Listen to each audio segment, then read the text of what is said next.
A gente vai para uma pauta muito legal com o nosso querido urologista, Dr. Daher Shadi. Sempre um prazer tê-lo aqui. Tudo bem?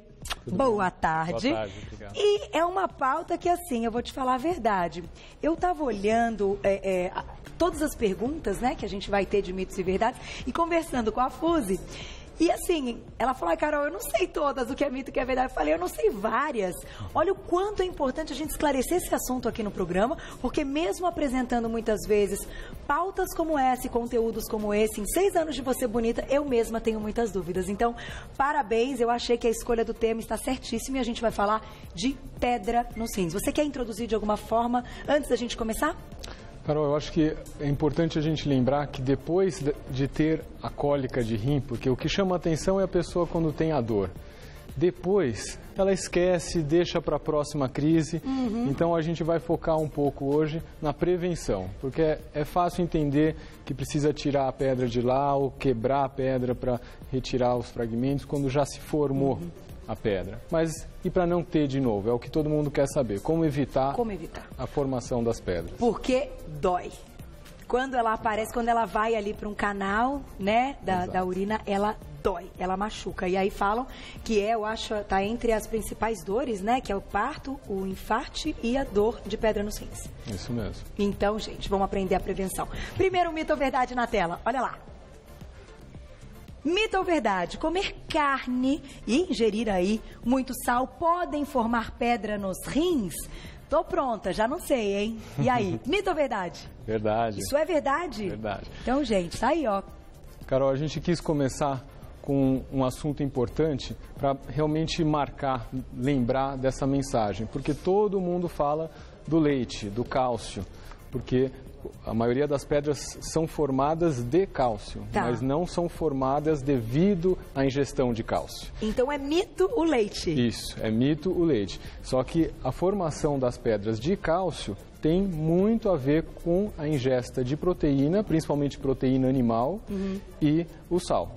E é difícil a gente encontrar até nos produtos prontos, quando a gente se alimenta, principalmente fora de casa, algum alimento que não tenha um molho com muito sal. É difícil até selecionar. Então, para quem tem a tendência à formação de pedra, tem que tomar esse cuidado bastante importante. E a gente tem um vídeo para colocar para ver como se formam essas pedras. Olha que interessante, gente. Vamos rodar, então. E aí, doutor? Bom, a gente sempre tem que lembrar que as pedras se formam pequenas, elas partem de um núcleo que é chamado, que é realmente o início da deposição desse cálcio, quando a formação é de cálcio. Aqui a gente vai mostrar os diferentes tipos de pedra. Apesar de existirem todos esses tipos, a gente precisa lembrar da pedra de cálcio. As outras pedras são bem mais raras. Existem esses 2 tipos de pedra de cálcio. Aqui é um tipo que é bastante comum, Carol, chamado estruvita, que é de infecção. O ácido úrico, para quem tem ácido úrico elevado, e o último tipo que é chamado cistina. A gente vai focar no cálcio porque 80% das pessoas que têm pedra no rim têm a pedra de cálcio, mas lembrando que não é devido à ingestão do cálcio. Então aqui um esquema mostrando por que é melhor prevenir do que depois tentar tratar. Porque a prevenção é não deixar formar esse início da pedra, porque tem gente que fala, eu tenho umas pedras, mas elas são bem pequenas, estão bem no início, não vão me causar problema nenhum. Mas é justamente aí que se deposita o restante da pedra. Formou um pequeno núcleo, que às vezes é realmente muito pequeno, 1, 2 milímetros, e a partir daí há uma sobreposição de depósito de cálcio e a pedra vai aumentando. Entendi. Aqui a gente vai mostrando por que ela se prolifera, quer dizer, por que ela vai aderindo um fragmento no outro, e aí ela fica toda irregular. Não é aquela pedrinha como, por exemplo, pedra na vesícula, que são pedras de colesterol. Então, são pedras, umas bolinhas bem irregulares. Aqui, ela é toda irregular. E isso justifica a dificuldade de eliminar as pedras. Porque o canal, olha como a gente vê nesse esquema, o canal é bem estreito. Quando a gente tem uma pedra pequena, tende a ser eliminado. Mas olha a pedra aumentando, ele começa a se aproximar do diâmetro. E ela vai machucando. Exato. Né? E às vezes a pedra é pequena, mas por causa dessas espículas, que são essas reentrâncias irregulares, ela vai prendendo no caminho. Ai, e ai, aí ai. entope. Aqui a pessoa teve sucesso, porque ela conseguiu expelir, mas se para ali, como a gente está vendo agora... Isso, é isso que acontece. Essa é a crise. É a crise, é o sangramento, entope e o rim dilata. Quando o rim incha, quer dizer, a urina que está dentro do rim, ela não consegue passar pelo cálculo, que forma como se fosse uma rolha naquele canal que a gente viu. Aqui mostrando que na população é bastante comum, um pouco mais frequente nos homens. Olha, mas pela primeira vez, hein? A primeira coisa que a gente vê mais frequente nos homens. Jura? Eu pensei que fosse nas mulheres. Mas isso é uma questão mais estatística, porque as mulheres talvez se cuidem um pouco mais, talvez tomem um pouco mais de líquido por medo de infecção urinária, ou já tiveram, então alguém já orientou, tome um pouco mais de líquido para evitar a infecção urinária e está evitando também a formação das pedras. Entendi. Olha, belíssimo vídeo, Fuzi, gostei. E tá aí, então, esse é o primeiro alerta. Isso é verdade. Carne e sal podem, sim, aumentar a chance das pedras nos rins. Vamos pro próximo. Mito ou verdade? Olha lá. Beber muita água é o melhor remédio. Isso é mito ou é verdade? É verdade. É verdade também. A gente mostrou vários tipos de pedra, Carol. Para todos os tipos, a água ajuda no tratamento. Só que cada um dos tipos de tendência, cada um é uma tendência individual de cada um, tem um tratamento específico. Então, a dieta, por exemplo, para quem tem pedra de cálcio, não é igual à dieta para quem tem pedra de ácido úrico. Mas a água, o líquido, vale para todos. Então, esse é o primeiro remédio. Exato. Não que não tenha depois mais tratamento. E ao longo da pauta a gente vai discutir. Mas que beber água é muito importante, sempre. Isso. E aí eu já aproveito para te perguntar o seguinte. Quando a gente está falando dessa ingesta de água, de líquido, né? Tem um limite para a gente se preocupar? Porque a gente já ouviu em pautas aqui que o excesso de água também pode trazer alguns problemas. Não tem dúvida. Isso é importante lembrar nas pessoas que têm problema nos rins. Então, imagina que ela não tratou dos cálculos, o rim já foi sofrendo, ou, por exemplo, não tratou de pressão alta, diabetes, que são os principais problemas que causam perda do funcionamento do rim, e aí ela começa a ter que limitar a ingesta de líquido, nem muito pouco, nem excessivo. Mas fora essas pessoas que já têm o rim afetado, não existe o limite, porque normalmente o próprio organismo expele, a gente não guarda. Como, por exemplo, a gente ingere algum alimento em excesso. Não precisa, o organismo tende a eliminar. A água não deixa resquício nenhum. Perfeito, então, tá aí. Vamos ter o limite dentro, claro, das possibilidades. Também não precisa tomar 10 litros todos os dias, mas não esquecer de tomar água sempre. Próximo mito ou verdade? Olha lá, daqui a pouquinho a gente vai fazer perguntinha do público, hein? Quero ouvir um mito ou verdade seu. Quem já teve pedra nos rins, uma vez, com certeza terá de novo. Mito ou verdade? Verdade. Isso é verdade? Ai, meu Deus! Mas tem um porém. O porém é que normalmente a cólica, a crise, faz a pessoa mudar alguma coisa no hábito de vida dela. E aí pode tirar essa certeza, digamos. Ela pode não ter outra crise se ela mudar os hábitos de vida. Mas certamente uma pedrinha, ela vai ter essa formação constante, como você mostrou no início. A tendência vai se manter. Então, se ela teve uma pedra e não mudou dieta, não mudou hábito de vida, vai ter de novo. Então, gente, muito cuidado. Inclusive, quem já teve a crise aí sabe o quanto é complicada. Vamos lá para a perguntinha do público. Vamos ver quem escreveu pra gente? Olha lá, na tela. Quase. Turururu. Um beijo, Érica. Obrigada. Ai, que foto legal, adorei. Tenho cristais de oxalato de cálcio na urina. Quais os alimentos que eu devo evitar? Excelente pergunta. É considerado aí até comum esse problema? Sim, esse oxalato de cálcio é o que vai formar aquele primeiro tipo de cálculo, que é o cálculo de oxalato de cálcio.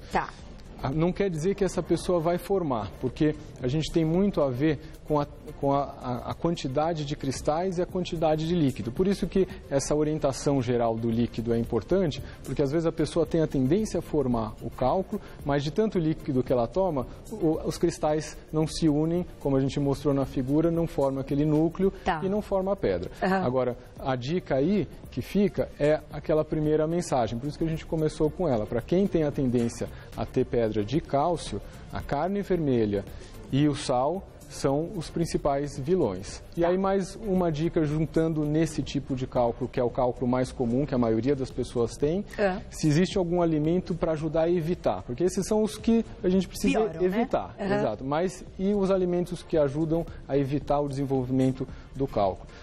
Os principais alimentos são as frutas cítricas. Tá. Então, as frutas cítricas, para você ter uma ideia, Carol, o principal remédio para a gente não formar cálculo, remédio mesmo, medicação que a gente indica para os pacientes, é a base de um componente, um citrato, que tem nas frutas cítricas. Que legal! Então, se a gente passar a ingerir mais frutas cítricas, a gente pode evitar a formação do cálculo. Que legal! E a gente acha exatamente o contrário, né? Acho que por serem frutas cítricas, mais ácidas, enfim, existe que vão esse mito. Esse também é um mito. Então, é o inverso. Então, a própria laranja, abacaxi, limão podem ajudar a evitar. Muito. Muito bom. Mais um mito ou verdade na tela, olha lá.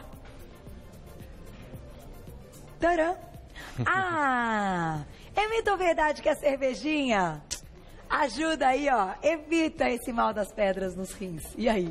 Eu vou me comprometer com essa resposta, mas é verdade. É verdade! Não acredito, doutor. Eu já estava pronta para levantar o mito. A cervejinha pode ajudar? Ajuda porque qualquer líquido. Então, não é pela cerveja em si, é pelo líquido. A gente usa uma analogia com um churrasco do final de semana. Tá. Então, o churrasco é muito ruim porque tem muito sal e muita carne, proteína, mas compensa um pouco se a pessoa ingerir bastante líquido. Não precisa ser a cerveja, não precisa ser a cerveja, mas qualquer líquido. Se ingerir bastante cerveja, vai melhorar vai o quadro. Vai compensar um pouco, exatamente. Então seria, a gente pode, isso envolve então sucos, refrigerantes, ou seja, isso, qualquer líquido. Qualquer líquido, exatamente. Mas não quer dizer que a gente vai estar dizendo aqui, bebam muita cerveja para não terem pedra nos rins. É por causa do líquido mesmo. Exato. Perguntinha de onde agora, Má? Do público? Mais uma, tá lotado de pergunta, né? Vamos lá, quem escreveu pra gente? Amanda, um beijo.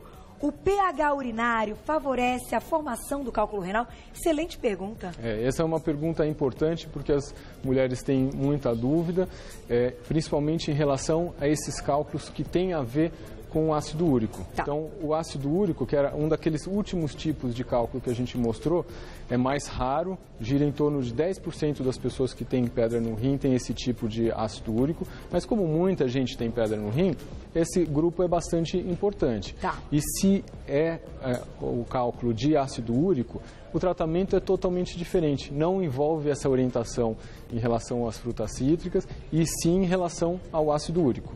E o ácido úrico, quando a gente tem um pH alcalino, quer dizer, um pH mais alto na urina, evita a formação do cálculo de ácido úrico. Então, tem relação? Tem a ver, sim. Mas para a gente mudar esse pH, é possível? Sim, a ingesta de alimentos que direcionam a isso, mas é importante saber qual tipo que a pessoa tem. Tá. Então, não adianta a gente só medir o pH na urina, que o exame de urina mede, mas saber qual é o tipo de cálculo que a pessoa tem tendência a formar. E aí, quais são os exames, então, até aproveitando aí esse gancho para a gente falar um pouquinho de exames? Como é que a gente descobre, como é que tem o diagnóstico para unir tudo isso? Que muitas vezes a pessoa não chegou a ter a crise, mas se ela descobrir antes que ela tem a pedra, ela já fica com uma outra atenção, né? Exato. Carol, essa pergunta é importante, porque a maioria das pessoas dizem, puxa, eu tive uma pedrinha que eu eliminei e não consegui guardar para analisar, porque antigamente diziam, a gente precisa analisar a pedra para saber que tipo que é. Se eu estou aqui dizendo cada um dos tipos, o tratamento é diferente, mas hoje nós temos um exame de urina que consegue dizer qual que é a nossa tendência. Que então, legal! A gente não necessariamente ajuda também, mas não necessariamente a gente precisa guardar o cálculo para analisar a composição dele. Tá. Porque esse exame de urina especial, que é chamado urina de 24 horas, é coletado a urina durante o dia todo e é analisado justamente essas substâncias que formam os cálculos. E isso ajuda também, principalmente aquela pessoa que já teve um cálculo, eliminou ou não, mas quer parar de formar. E aí ela faz uma dieta ou medicação quando precisa e a gente faz o exame para ver se vai evitar mesmo, antes que forme. Quer dizer, a gente pode detectar que não está sendo efetivo o tratamento, ou a pessoa acha que está fazendo a dieta suficiente e não está. E legal. Antes de formar, a gente já detecta e diz, puxa, aqui vai formar de novo um cálculo, vamos melhorar aqui ou ali. Agora, o exame de imagem é um exame importante, caso esse paciente, essa paciente já tenha essa pedra. Perfeito. Uma pessoa que já teve, o ideal é que ela tem a frequência na realização desses exames de imagem para ser mais seguro? Não tem dúvida, porque um dos problemas de cálculo renal, é claro que é fácil quando a gente tem a crise. O problema é que as pessoas às vezes têm pedra no rim, principalmente um dos tipos aqui que é relacionado à infecção urinária. Às vezes as mulheres têm infecções urinárias, medem e analisam as infecções sem fazer exame de imagem, e as infecções estão formando um tipo de cálculo que é relacionado à infecção, e é o tipo de cálculo que menos dói, ou que na maioria das vezes não dói nada. Então ela não descobre. Não descobre se não fizer exame. Tá, então é exame de imagem que é um ultrassom. Começa com ultrassom, mas o exame preferencial para quando a gente precisa definir tratamento é uma tomografia. Tá. Mas o exame de triagem é sempre o primeiro ultrassom. Então vamos ficar atentos aos exames também. Vamos para o próximo mito ou verdade? Olha lá. Mito ou verdade? Expelir a pedra dói como uma dor de parto. Então segura essa resposta, porque agora já que a gente entrou no assunto dor, vamos falar da dor da crise, quando a pedrinha tá ali no canal, e vamos falar da dor para expelir a pedra. Deixamos a perguntinha. Se é mito ou verdade que expelir a pedra dói como dor de parto? Então me diga, o que dói é expelir a pedra ou ter a pedra ali comprimida no canal da urina, doutor? Carol, você tem muita experiência familiar, então você eu tive. Não, eu te contei, eu achei que meu marido estava infartando. Coisa, gente, sabe. Complicado.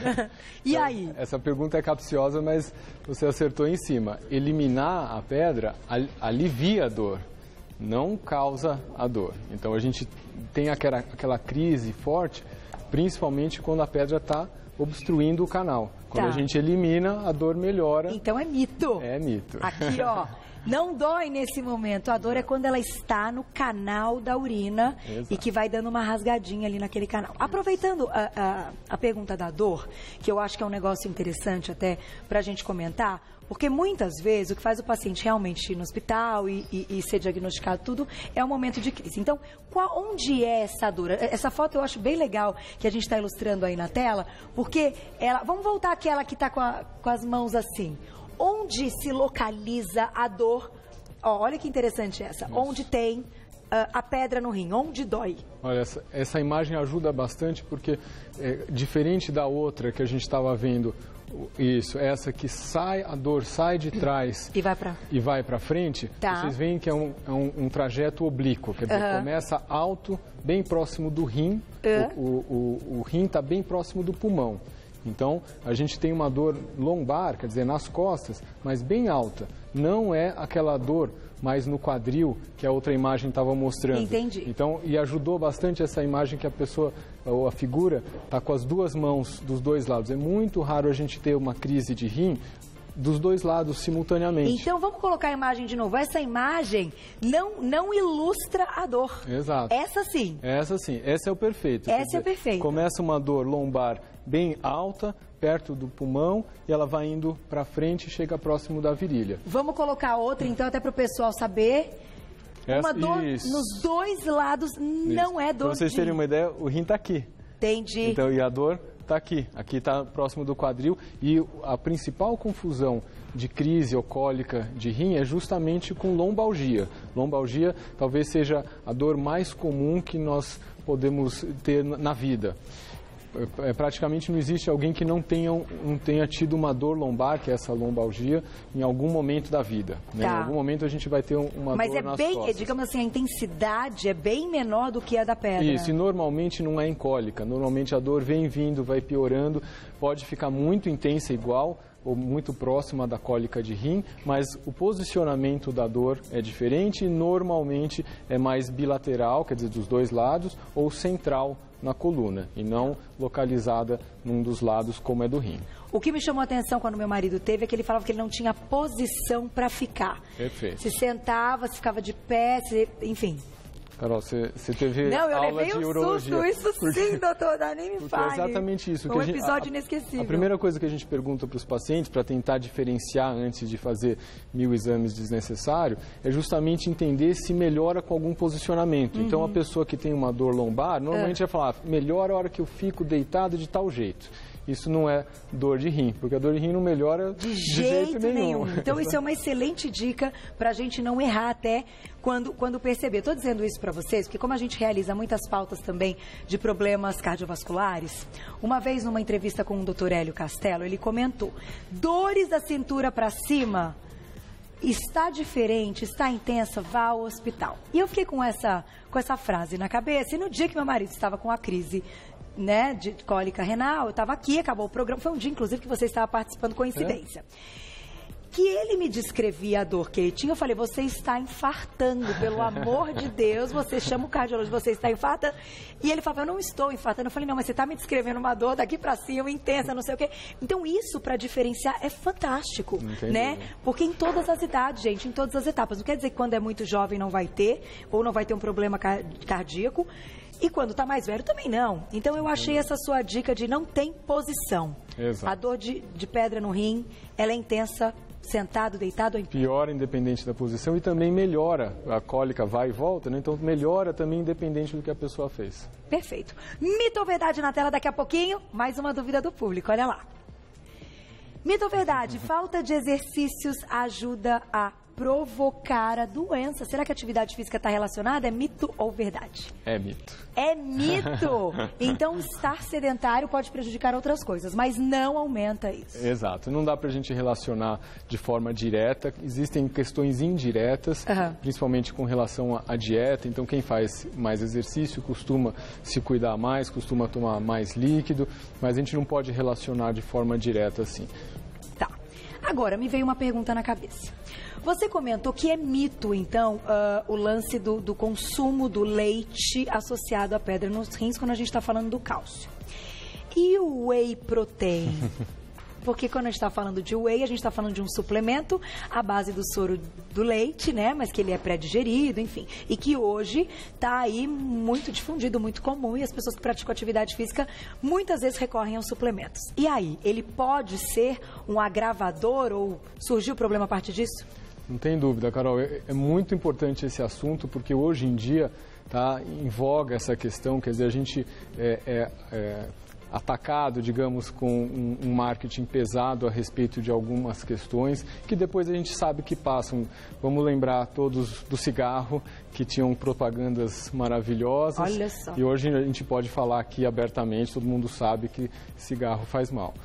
A questão das proteínas, normalmente, a mensagem principal é, normalmente as proteínas que nós precisamos para o nosso organismo estão nos alimentos. Não precisamos ingerir suplementos, exatamente, a não ser que nós temos atividades muito particulares. Então, por exemplo, os atletas. Tá. E por isso que nas academias se usa essa questão de você está fazendo atividade física, então você vai ganhar mais massa muscular se você ingerir mais proteína. Mas é claro, isso também vale com uma carne, com um queijo, com um ovo, também você vai adquirir mais massa muscular.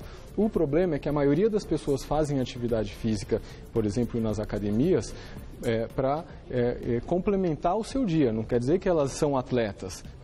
Elas estão sedentárias durante o dia todo, trabalhando nos escritórios uma e tudo mais. musculaçãozinha e já querem tomar o... Isso, e estão fazendo aquilo para compensar o dia que passaram sedentárias. Então, elas não estão fazendo a mais como um atleta que a gente vê nas Olimpíadas e tudo mais. Então, aquele não tem dúvida. Então, o recado principal precisa estar orientado por uma nutricionista. Isso é o principal, porque o habitual é a gente cair nisso, a gente começar a ter excessos, e aí não tem a ver com a atividade física, mas olha como indiretamente a pessoa tem uma ingestão de whey em excesso e ela nem tem a tendência a formar pedra de forma muito intensa, mas consegue formar de tanta proteína que ingere.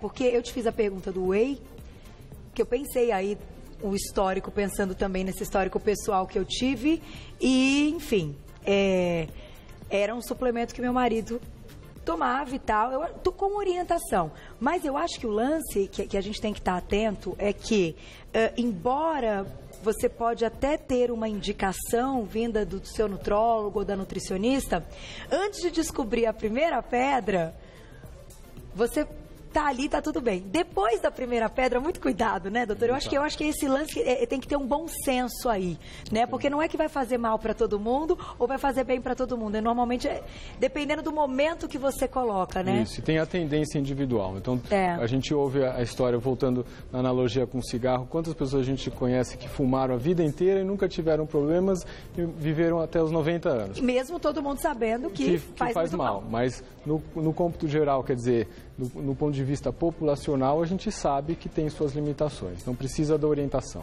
É isso aí. Mas tem mais uma perguntinha do público? Vamos deixar uma do público tão bacana? Adoro, as meninas são muito criativas, as meninas e os meninos, grandes dúvidas. Pessoal que assiste Você Bonita, ó, sabe muito. Olha lá, perguntinha da Grazi. Obrigada, um beijo.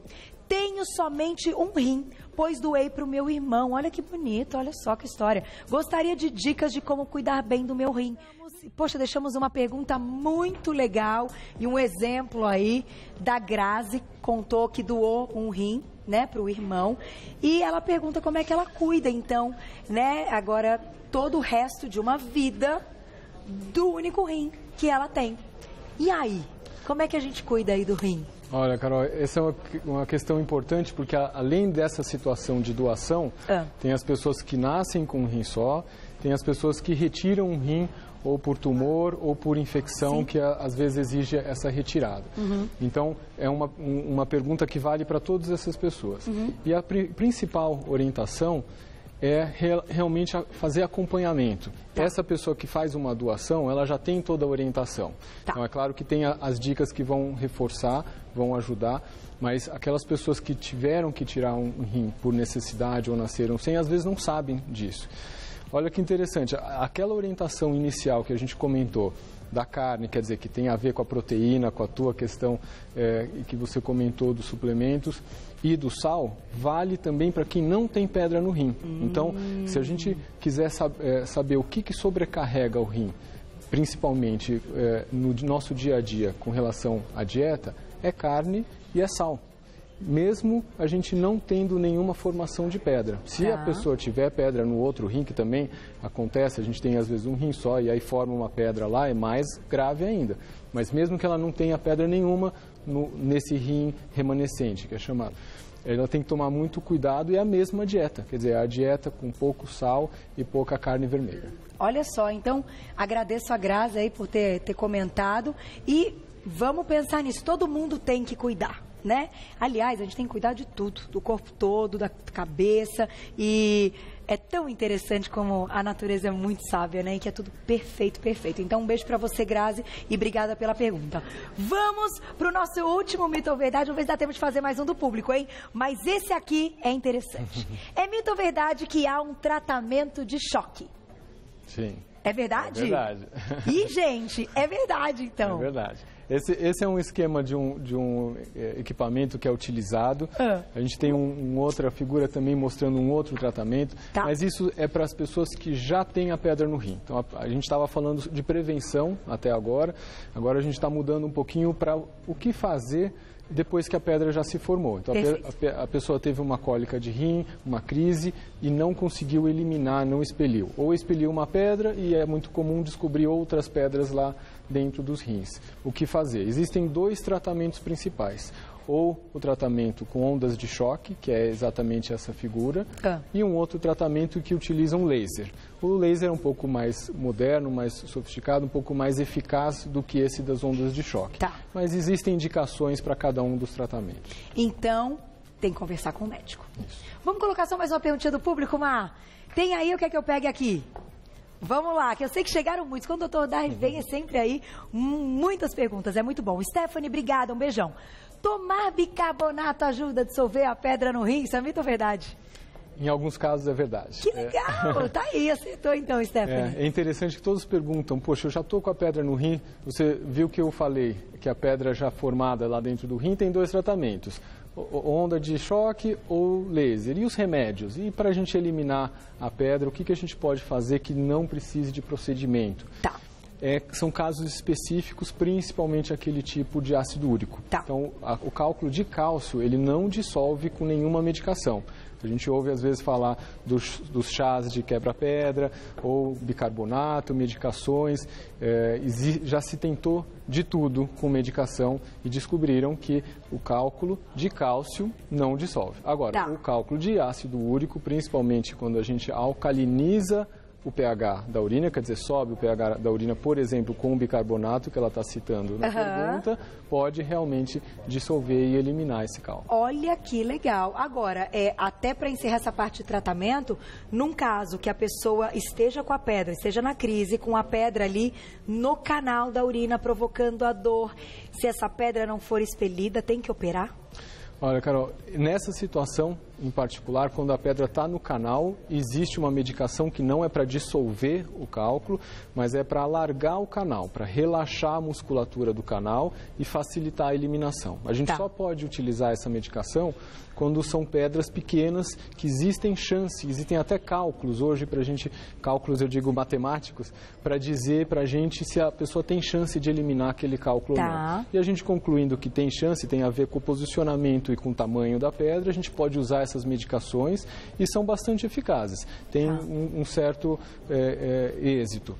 Mas a gente só não pode usar essas medicações quando essa estase, essa urina parada dentro do rim, pode estar causando infecção. Então, normalmente, quando a gente tem infecção causada pela pedra, é totalmente proibitivo a gente usar medicação, porque a medicação demora alguns dias, a pessoa fica indo ao pronto-socorro várias vezes com dor e pode desenvolver essa infecção quando fica insistindo com a medicação. Puxa, e aí é o tratamento do laser que precisa ser realizado. E aí, no final, resultado ótimo, vida normal, pensando aí em todas as precauções.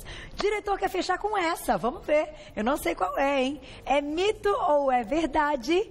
Quem está com cálculo renal não pode fazer sexo. E aí, doutor Daher, quando tem aí cálculo renal ou mesmo quando está na crise, é um negócio meio complicado agora. Quando tem o cálculo, é mito ou é verdade? É mito. É mito, gente. Aí, ó. Tá vendo? É mito, nada disso. A vida segue. Exato. A vida segue. Mas na crise, obviamente, que é algo impossível. Porque, gente, o que você... Enfim, quem já teve a dor ou quem já viu alguém tendo a dor ali, é assim... a gente não tem nem como ajudar. Exato. Né? Eu imagino que vocês, como médicos, fazem tudo o que podem, mas sabem o que aquele paciente está passando. Mas a cólica tem sua utilidade, porque a maioria das pessoas que tem pedra no rim nem sabem que tem. Então, a cólica, infelizmente, apesar de ser muito sofrido, traz o paciente para o tratamento, traz para o pronto-socorro, faz a pessoa procurar mudança de hábito de vida, então tem seu papel. Só para a gente encerrar, a criança corre algum risco de ter pedrinha? Ótima pergunta, agora. É impressionante como crianças têm pedra no rim. Jura? O tratamento tem que ser adaptado às crianças, mas quando a tendência genética é muito intensa, não tem muito a ver com a dieta, tem mais a ver com a tendência individual. Puxa. E elas, infelizmente, formam pedra no rim. E aí, os sintomas são os mesmos? São, mas é mais difícil detectar. Então, o pediatra tem que estar alerta, é mais raro o pediatra solicitar exames de imagem, porque normalmente são puericultura, que é o acompanhamento do crescimento da criança, não inclui de rotina, então precisa estar alerta.